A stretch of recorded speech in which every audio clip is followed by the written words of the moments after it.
ये नमस्ते नमस्ते। जी, मुझे व्योमकेश बख्शी बाबू से मिलना है। अच्छा अच्छा अच्छा, ब्योमकेश आपसे मिलना चाहते हैं। हेलो, मेरा नाम डॉक्टर सुरेश रक्षित है।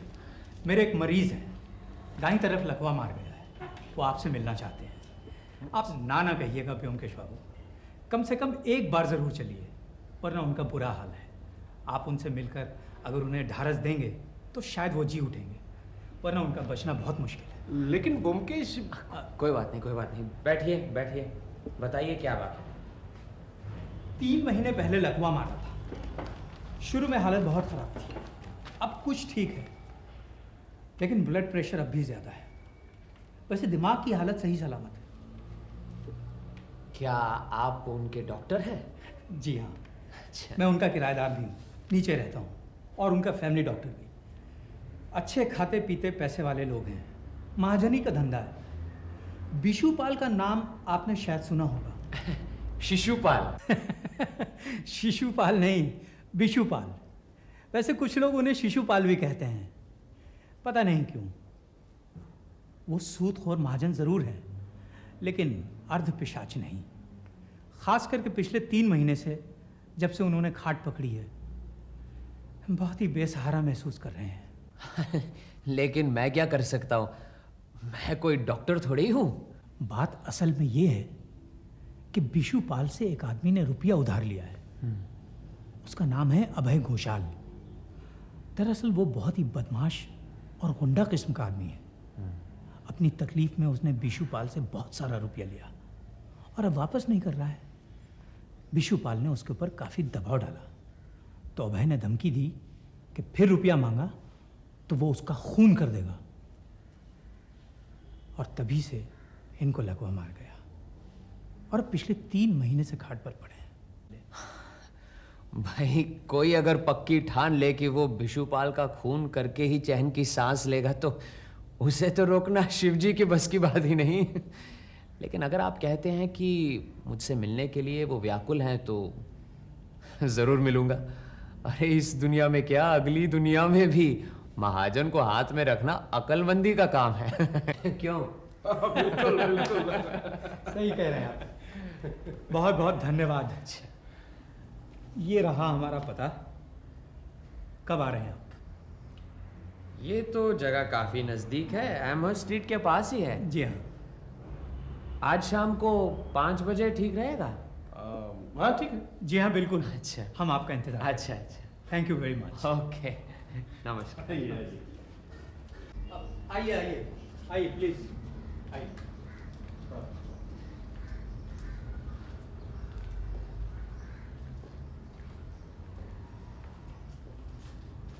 अरे वाह, ये तो अच्छा खासा दफ्तर है। जी हाँ, लाखों के लेन देन का धंधा है। बड़े बड़े सेठों की चोटियां यहाँ बंधी हुई हैं।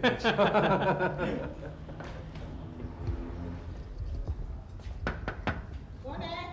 मैं डॉक्टर रक्षित हूँ, खोलिए। आइए प्लीज। अरे जरा बत्ती जला देना। नमस्कार। नमस्ते ब्योमकेश बाबू। नहीं, आप आराम से आप आए हैं, मेरा अहोभाग्य। बैठिए। आपको बहुत तकलीफ दी, नहीं नहीं, मुझे ही आपके पास जाना था, लेकिन मेरी हालत तो देख ही रहे हैं। मेरा लेन देन का धंधा है, आपने जरूर सुना होगा। करीब 25 साल से ये कारोबार चल रहा है। 20 लाख रुपए लगे हुए हैं। काफी बड़े बड़े लोगों से कारोबार है। मैं कभी बिना जमानत के उधार नहीं देता, लेकिन 2 साल पहले मुझसे गलती हो गई, जिसका फल आज भी भुगत रहा हूं। बिना जमानत के 30,000 रुपया उधार दे दिया। अभय घोषाल को आप नहीं जानते, उसके बाप को मैं पहचानता था।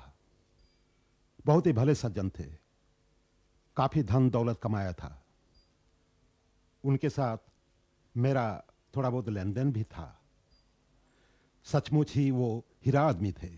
10 साल हुए वो गुजर गए। उनका इकलौता लड़का अभय घोषाल उनकी विशाल संपत्ति का मालिक बन गया। तभी मैं अभय से मिला था।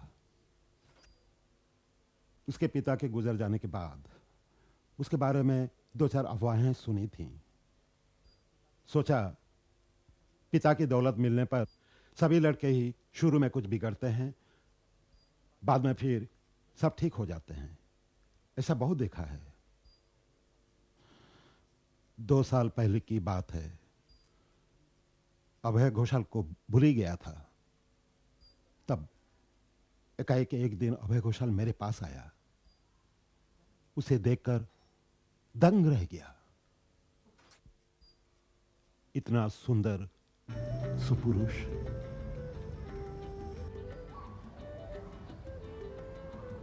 अरे अभय, बैठो बैठो, खड़े क्यों हो? नहीं नहीं, ठीक हो। तुम इतने से थे तब देखा था तुम्हें। तुम्हारे पिताजी से अच्छी जान पहचान है मेरी। कहो कैसा आना हुआ? जी, पिताजी के मित्र थे, इसीलिए मैंने हिम्मत की आने की। मैं बहुत मुसीबत में हूँ। मेरे दुश्मनों ने मुझे झूठे खून के इल्ज़ाम में फंसा दिया है।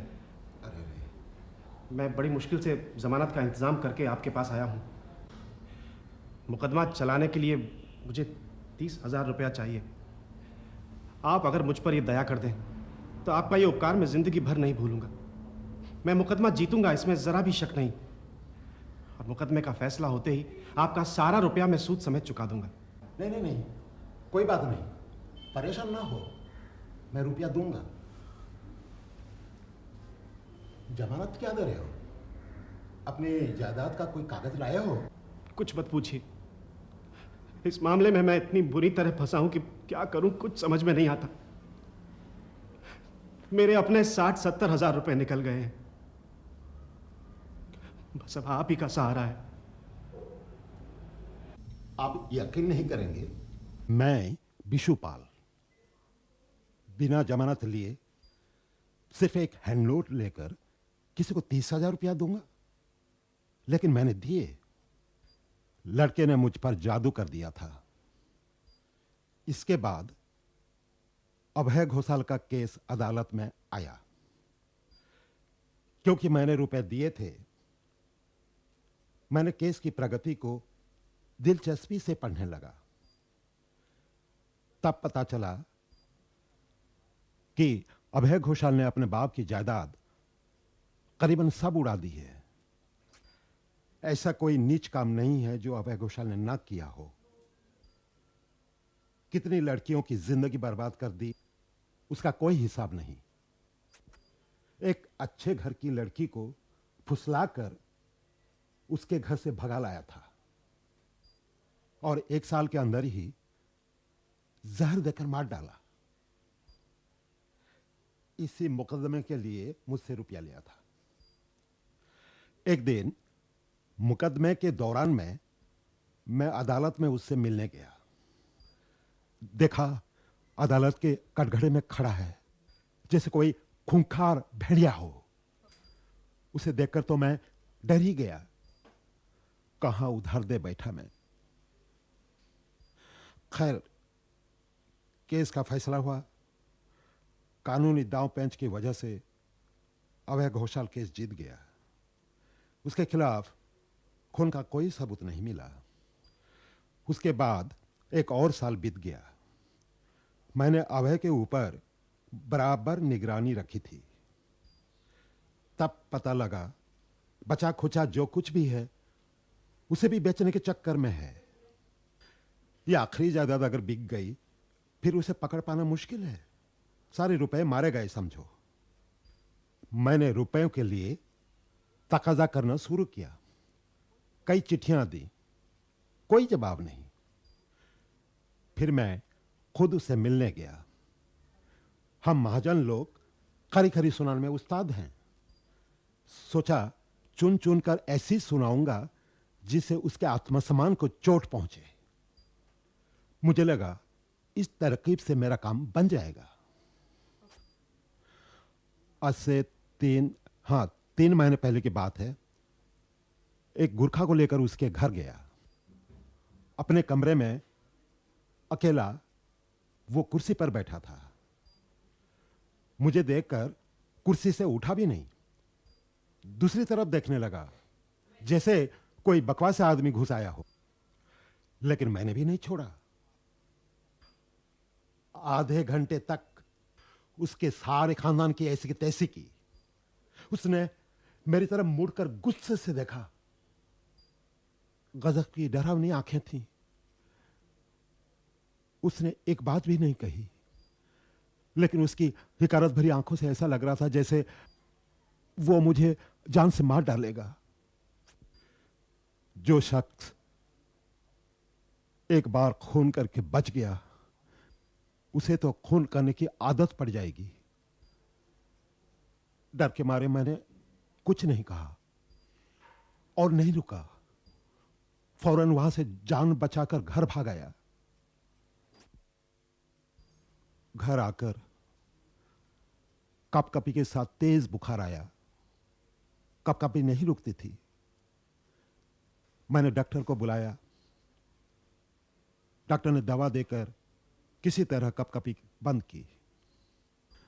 उस वक्त तो ठीक हो गया, लेकिन आधी रात के बाद फिर तेज बुखार के साथ कपकपी शुरू हुई।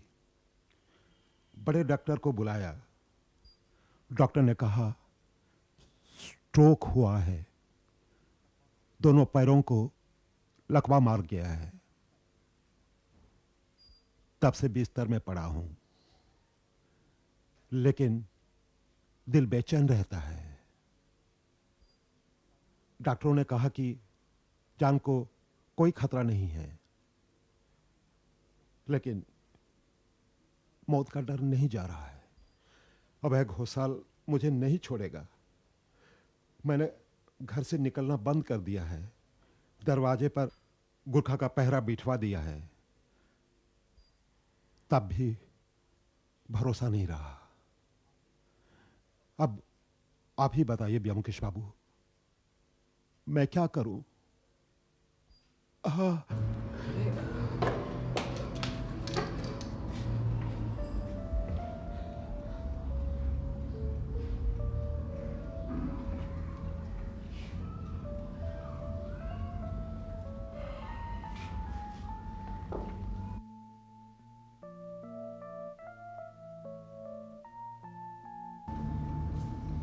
लाइए,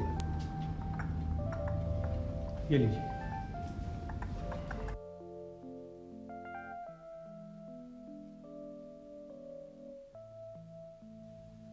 आपने कुछ कहा नहीं ब्योमकेश बाबू? जो कुछ मुमकिन था आप लोगों ने सावधानी ली, और कुछ करने की जरूरत नहीं है। खाने पीने की क्या व्यवस्था है? एक रोसैया था, उसे निकाल दिया। घर वाली खाना पका लेती है, बाहर से खाना नहीं मंगवाता। नौकर चाकर? एक बर्तन मांजने वाली और एक लड़का सा था, इनको भी निकाल दिया। दरवाजे पर गुरखा दरवन तैनात किया, और क्या करता।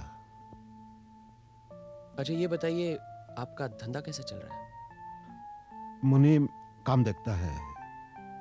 बहुत कुछ जरूरी हो तो मुझसे आकर यहां मिलता है, लेकिन उसे भी अंदर घुसने नहीं देता। दरवाजे के बाहर खड़ा होकर ही बातचीत करता है। बाहर के लोगों में सिर्फ डॉक्टर ही अंदर आता है।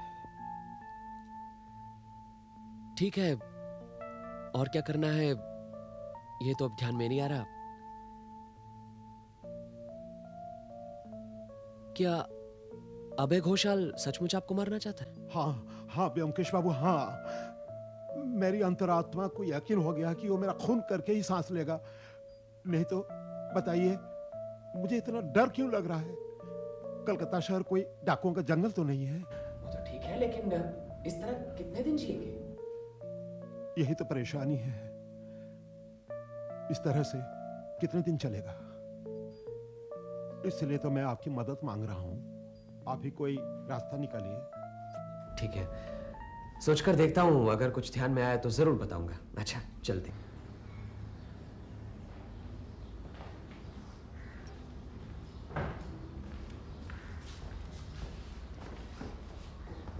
डॉक्टर अक्षित, ये गुरखा जो है ये हर समय यहीं पर पहरा देता है? नहीं, 2 पहरेदार हैं। पुराना पहरेदार पहले 2 मंजिले पे पहरा देता था, लेकिन अब दोनों यहीं हैं। एक पहरेदार सुबह 10 बजे से रात के 8 बजे तक पहरा देता है और दूसरा रात के 10 बजे से सुबह 8 बजे तक। इसका मतलब कि सवेरे 2 घंटे और शाम को 2 घंटे यहाँ पे कोई नहीं रहता? नहीं, उस वक्त मैं मौजूद रहता हूँ। अच्छा अच्छा अच्छा, आपसे भी 2-4 सवाल करने थे। हाँ क्यों नहीं, चलिए डिस्पेंसरी में बैठते हैं, चलिए। आइए।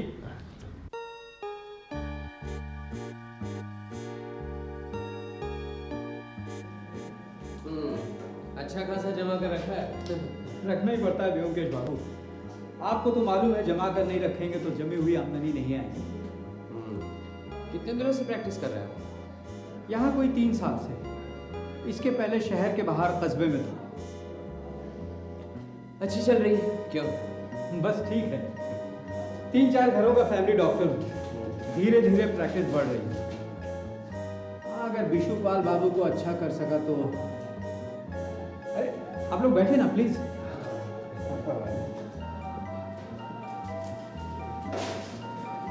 अच्छा बताइए, ये विशुपाल जी का जो डर है कि कोई उनका खून करेगा, क्या ये मन का कोई रोग है या फिर इस डर की कोई वजह है? वजह है, वैसे ये ज़रूर है कि जो रुपए पैसे वाले होते हैं उन्हें मरने का डर ज़्यादा होता है। विशुपाल का डर लेकिन बेबुनियाद नहीं है। अभय घोषाल सचमुच एक खूनी आदमी है। सुना है कि उसने अब तक 3 खून किए हैं। यहाँ तक कि कहा जाता है कि उसने अपने बाप को भी जहर देकर मार डाला था। अच्छा, ये बात है। काफी गुणवान बेटा है। कुछ याद आ रहा है, इस केस के बारे में 2 साल पहले अखबारों में काफी चर्चा थी। कहाँ रहता है आपको मालूम है? हाँ क्यों नहीं, यहीं पास में तो है। आपको मिलना है तो मैं एड्रेस दे देता हूँ।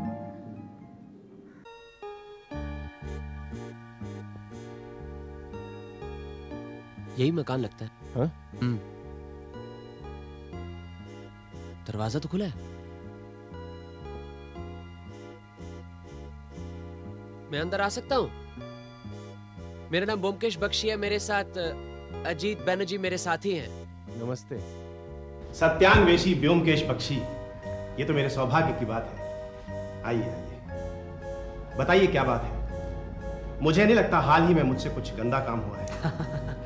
नहीं, हम तो सिर्फ आपसे मिलने आए हैं बस। मुझसे मिलने? आइए बैठिए।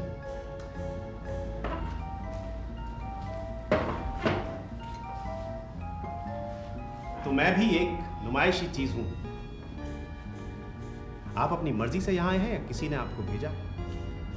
जी, हमें किसी ने भेजा तो नहीं है, लेकिन शिशुपाल महाजन ने अपनी दुख भरी कहानी सुनाई तो सोचा चलो आपके भी दर्शन हो जाए। अच्छा, शिशुपाल, आपको किसी ने यहां भेजा है ये तो मैं समझ गया था, किंतु शिशुपाल का ख्याल नहीं आया था। शायद आपको मालूम है कि शिशुपाल को लकवा मार गया है। अच्छा, मुझे नहीं मालूम। करीब 3 महीने पहले शिशुपाल हमारे घर आया था। मेरे पूरे खानदान को नरकवास की सजा सुनाकर चला गया। खैर, ऊपर भगवान है। आपसे मिलने के बाद ही उन्हें लकवा मार गया। अब तो वह खटिया पकड़े हुए हैं। लेकिन ऐसी बात नहीं है कि सिर्फ लकवे की वजह से घर से नहीं निकले। आपके डर की वजह से भी वह घर से नहीं निकल रहे हैं। मेरे डर की वजह से? क्या कह रहे हैं आप? वो महाजन हैं, मैं देनदार हूं उनका। बल्कि मुझे उनके डर की वजह से घर में छुपा रहना चाहिए। उनके दिल में शायद डर बैठ गया कि आप उनका खून करने वाले हैं। ये लीजिए, उल्टा चोर कोतवाल को डांटे। मैं सिर्फ एक बार खून के मामले में फंस गया था तो सब सोचने लगे कि मैं खूनी आसामी हूं। मैं बेकसूर रिहा कर दिया गया था, ये सब भूल गए। लेकिन एक बात जरूर है, ये शायद मेरे कर्मों का फल है कि जो भी मुझसे दुश्मनी मोल लेते हैं वो ज्यादा दिन टिक नहीं पाते। अरे, जा रहे हैं क्या? जी हाँ, आपसे मिलने आया था, मिल चुका, अब चलता हूं। लेकिन जाने से पहले एक बात कहे जाता हूं। अगर शिशुपाल का खून हो गया तो मुझे बहुत अफसोस होगा और आपको भी अफसोस मानना पड़ेगा।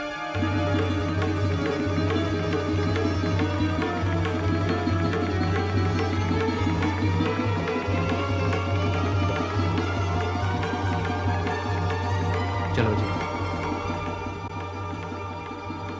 उसकी आंखें देखी, मैं भी डर गया था। इन्हीं आंखों ने विशुपाल के दिल में मौत का डर बिठा दिया है। मैंने इतनी डरावनी आंखें कभी नहीं देखी।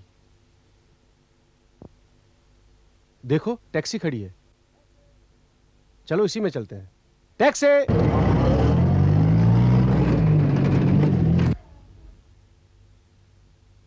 अंदर कोई था?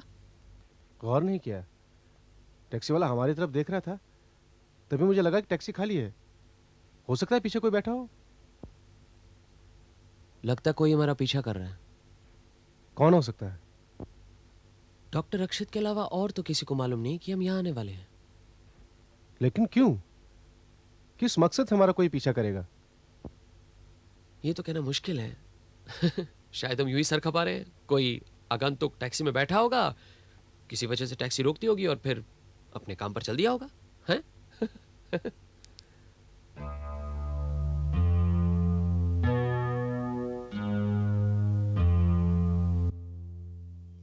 अरे, क्या हुआ? विशुपाल का खून हो गया? शिशुपाल नहीं, अभय घोषाल का खून हो गया है? हाँ, कल रात एमहर्स्ट स्ट्रीट निवासी अभय घोषाल नाम के एक धनी व्यक्ति का सोते हुई अवस्था में खून किया गया। पुलिस घटनास्थल पर पहुंच गई, लेकिन खूनी कौन है इस बात का पता नहीं चला। 2 साल पहले अभय घोषाल खुद ही एक खून के मामले में आसामी थे, लेकिन बाद में बेकसूर रिहा कर दिए गए।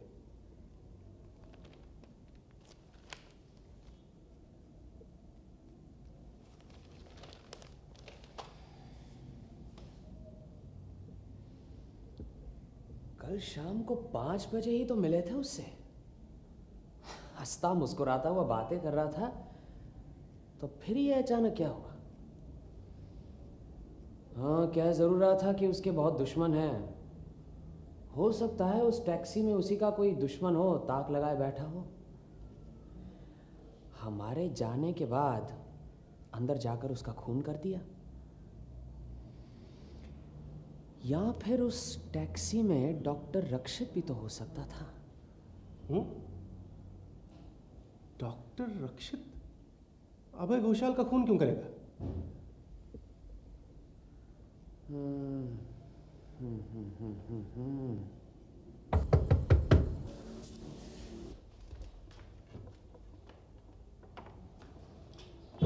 नमस्कार व्योमकेश बाबू। अरे नमस्कार नमस्कार। नमस्कार अजीत बाबू। क्या हुआ, आप हमें भूल गए?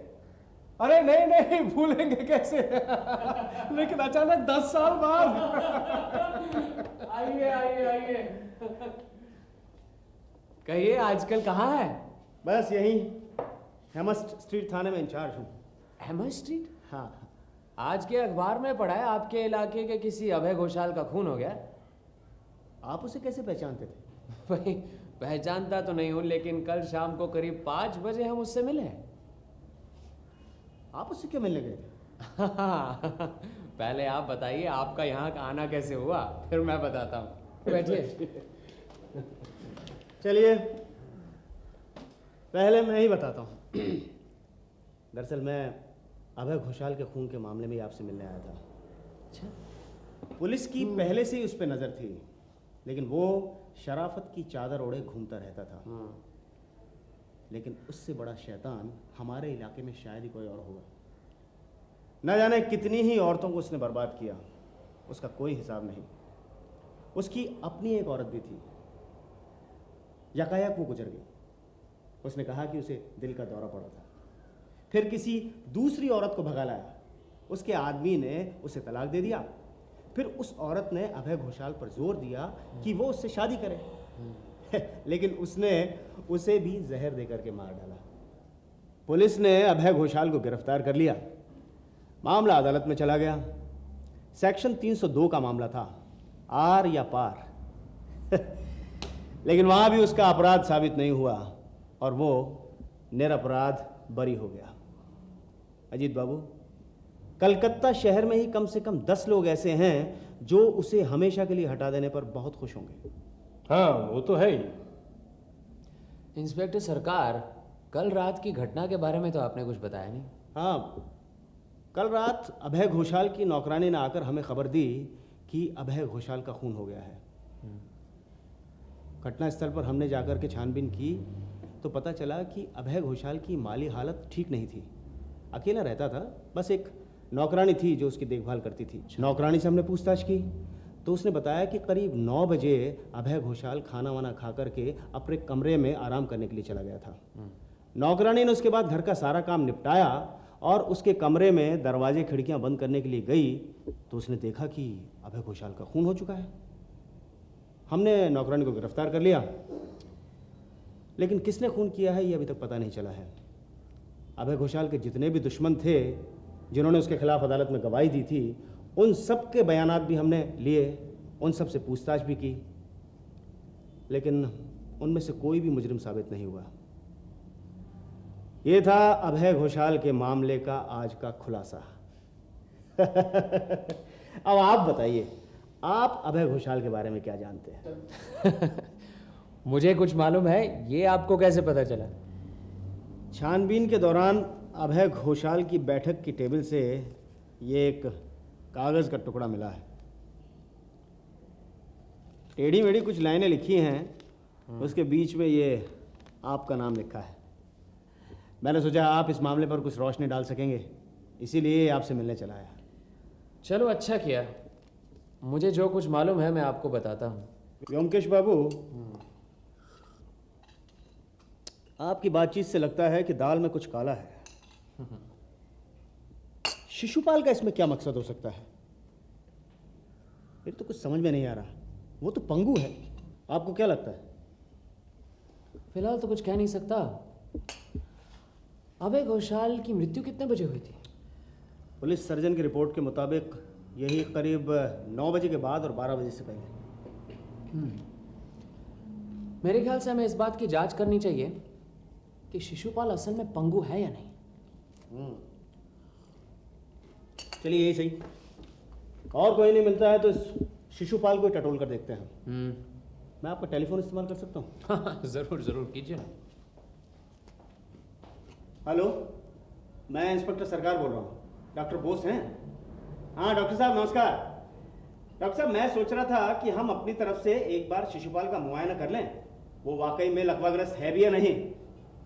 हाँ हाँ हाँ, अभी चलते हैं, आधा घंटे में पहुंच जाएंगे। जी ओके, हाँ जी। हम पुलिस सर्जन को लेकर के शिशुपाल के घर जा रहे हैं, आप चलेंगे? चलो अजीत, हम भी चलते हैं। हाँ हाँ चलते हैं। उठो। धन्यवाद। आइए। व्योमकेश बाबू, क्या बात है? डॉक्टर, ये इंस्पेक्टर सरकार को तो आप जानते हैं, ये है police surgeon doctor Bose. Hello. Police surgeon Bishupal का मुआयना करना चाहते हैं, आपको कोई एतराज तो नहीं? ऐतराज? बिल्कुल नहीं, लेकिन बात क्या है? कल रात अभय घोषाल नाम के एक व्यक्ति का खून हो गया। अभय घोषाल का खून हो गया? वो कैसे? किसी ने उसका खून कर दिया। किसने किया, उसी की तहकीकात के सिलसिले में हम यहाँ आए हैं। अच्छा समझा, मतलब आप लोगों को शक है कि अभय घोषाल का खून बिशुपाल ने किया है। मतलब उनको लकवा है ही नहीं, वो बन रहे हैं। ठीक है, आइए मुआयना कर लीजिए, आइए। चलिए डॉक्टर। ठीक है। डॉक्टर बोस, आप मुआयना करके रिपोर्ट मुझे भिजवा दीजिएगा, मुझे जरा हेडक्वार्टर ज़रूरी काम है। ठीक है, आइए फिर, चलिए आइए। क्या बात है डॉक्टर, इतने लोग यहाँ क्यों आए हैं? पुलिस की तरफ से डॉक्टर आया है आपका मुआयना करने। क्यों? पुलिस डॉक्टर मेरा मुआयना क्यों करना चाहते हैं? अभय घोषाल का खून हो गया है, इसीलिए। तुमने क्या कहा डॉक्टर? अभय घोषाल का खून हो गया है। ठीक है, देखिए।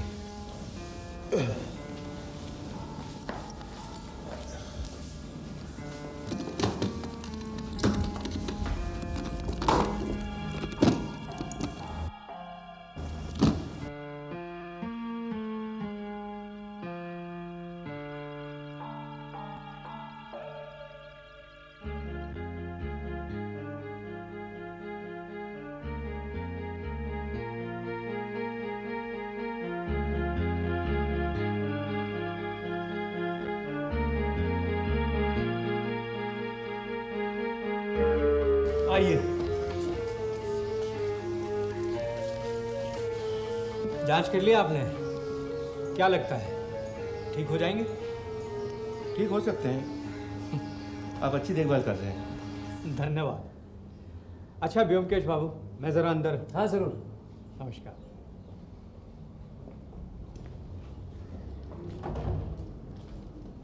क्या लगता है आपको, असली है नकली? नाटक तो नहीं कर रहे? असली है, नाटक नहीं।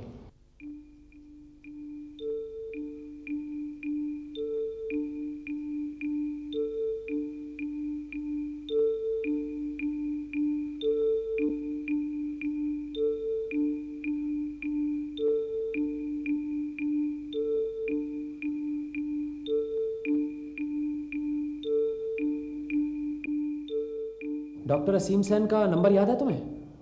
डॉक्टर असीम सेन? अरे वही रामेश्वर बाबू के डॉक्टर, प्याज के रस से जिन्होंने वसीयत लिख भेजी थी मुझे। मुझे याद नहीं, देखना पड़ेगा। रहने दो, देखने की ज़रूरत नहीं। मुझे उनकी डिस्पेंसरी याद है, बस मैं उनसे अभी मिलकर आता हूँ। हाँ अभी आया।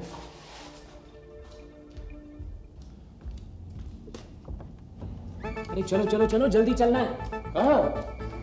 अरे शिशुपाल के घर। अरे शिशुपाल के घर क्यों? अरे चलो, पर्दाफाश। चलो चलो चलो। अरे दरवाजा तो बंद कर दो।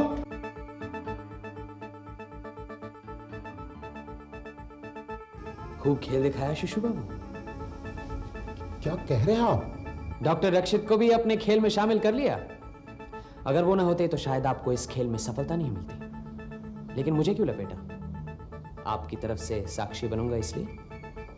क्या बकवास कर रहे हैं आप? आप इस तरह मुझे बदनाम नहीं कर सकते हैं। डॉक्टर, प्रोकेन दवाई का नाम सुना है आपने? और शिशुपाल, अगर 2 दिन आपने जेल की हवा खाई ना, तो आपके लकवा मार जाने के नाटक का पर्दाफाश हो जाएगा। मुझ पर दया कीजिए व्योमकेश बाबू, मैंने जो कुछ भी किया है अपनी जान बचाने के लिए ही किया है।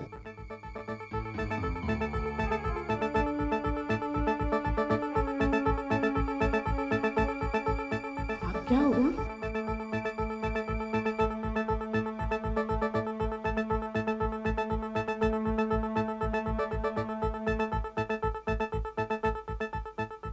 अच्छा एक बात बताओ, कानून के मुताबिक अगर कोई शख्स अपनी आत्मरक्षा के लिए किसी का खून करता है तो उसे नरहत्या नहीं मानते हैं। तो फिर विशुपाल ने अगर अपनी रक्षा के लिए अभय घोषाल का खून किया तो उसने कैसे कानून में गलती की है? आत्मरक्षा के लिए नरहत्या का अधिकार इंसान को है, लेकिन 3 महीने से ही षड्यंत्र रच के आत्मरक्षा के लिए खून करना कानून की नजरों में अपराध ही होना चाहिए। शिशुपाल को यह बात मालूम थी, इसलिए उसने बड़ी सावधानी से अपना काम किया। जब उसे यकीन हो गया कि अभय घोषाल उसका खून करना चाहता है, तो वो समझ गया कि भाई बचने का एक ही रास्ता है, अभय घोषाल को उड़ा देना। इसके साथ साथ उसके पैसे भी वसूल हो जाएंगे। अभय घोषाल के पास एक मकान था जिसमें वह रहता था, बस उसका खून करके, उसकी कुड़की करके वो भी हासिल कर लेगा।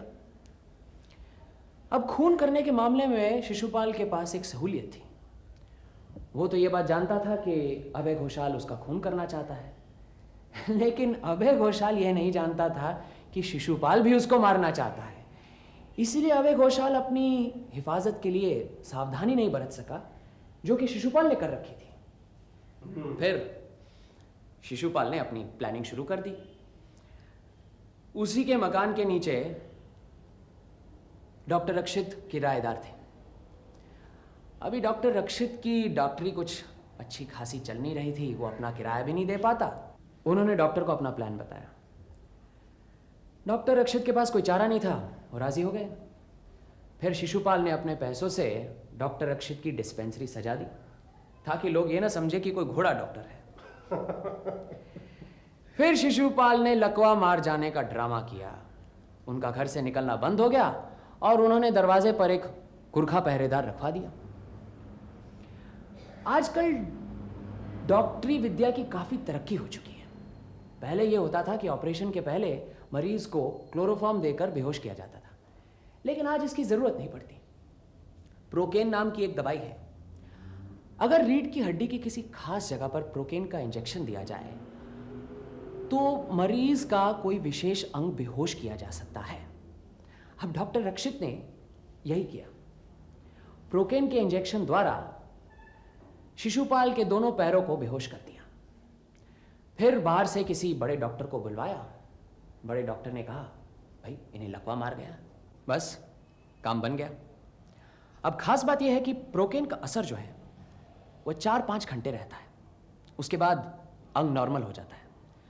अब ये बात सिर्फ शिशुपाल को, शिशुपाल की पत्नी को और डॉक्टर रक्षित को मालूम थी, और कोई ये जानता नहीं था। नौकर चाकर मैनेजर सब यही समझते थे कि मालिक को लकवा मार गया है। कमरे के अंदर तो कोई जा नहीं पाता, बस बाहर से देखते थे मालिक बिस्तर पर लेटा हुआ है। लेकिन शिशुपाल धुरंधर आदमी है, कच्चा काम नहीं करता। उसे किसी निरपेक्ष स्वतंत्र साक्षी की जरूरत थी, कोई ऐसा आदमी जिस पर कोई शक नहीं करता। इसीलिए उसने डॉक्टर के द्वारा मुझे बुला भेजा। मैं राजी हो गया। फिर वो वापस जाकर 2 बजे उसने प्रोकेन का इंजेक्शन शिशुपाल को दे दिया। हम वहां 5 बजे पहुंचे। जाकर देखा वो बिस्तर पर लेटे हुए हैं। उन्होंने अपनी दुख भरी कहानी सुनाई, 100 रुपए भी दिए। हम उनकी बातों में आ गए। लेकिन उसने पहले से ही प्लान कर रखा था कि उसी रात को वो अभय घोषाल का खून करेगा। अब मैंने अभय घोषाल का पता लिया था। ये बात उसे डॉक्टर के द्वारा पहुंच चुकी थी। कुछ परेशान सा हो उठा कि अगर हम ज्यादा देर तक अभय घोषाल के घर में बैठे रहें तो उसका प्लान नाकामयाब हो सकता है। इसीलिए उसने डॉक्टर को हम पर नजर रखने के लिए हमारे पीछे भेज दिया। टैक्सी! चलो। करीब 8 बजे शिशुपाल के शरीर से इंजेक्शन का असर चला गया। वह बाहर निकलने के लिए तैयार हुआ और हमेशा की तरह 8 बजे गुरखा भी चला गया था। दूसरा पहरेदार 2 घंटे बाद 10 बजे आता है। 8:30 के करीब शिशुपाल चादर लपेटे घर से निकला।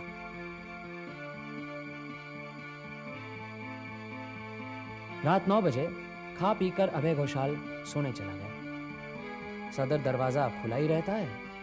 10 बजे तक नौकरानी सारा काम करके दरवाजा बंद करके सोने चली गई।